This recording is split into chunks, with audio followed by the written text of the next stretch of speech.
Dumelang, welcome back to Setswana Class. Today we'll be learning months of the year.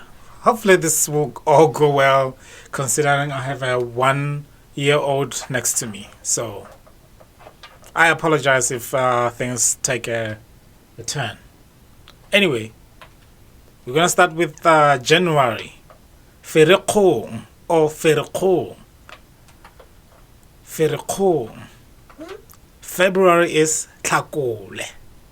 Tlhakole. March is Mopitlwe. Mopitlwe. April is Moranang. Moranang.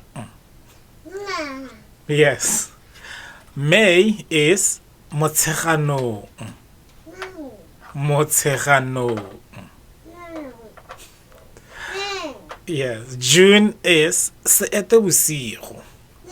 Seetebosigo. July is Phukwi.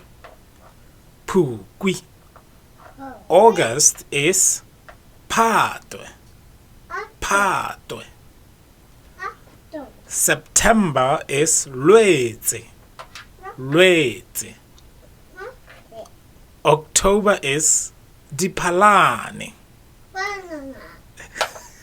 Diphalane. Yeah. November is Ngwanatsele. Ngwanatsele. December is Sedimontlole. Sedimontlole. Or Ntlole. Sedimontlole. So that's the months of the year in Setswana. Until we meet again next time, goodbye. Go fitla re kopana gape bona kong e tlang. Go siame. Salang sentle.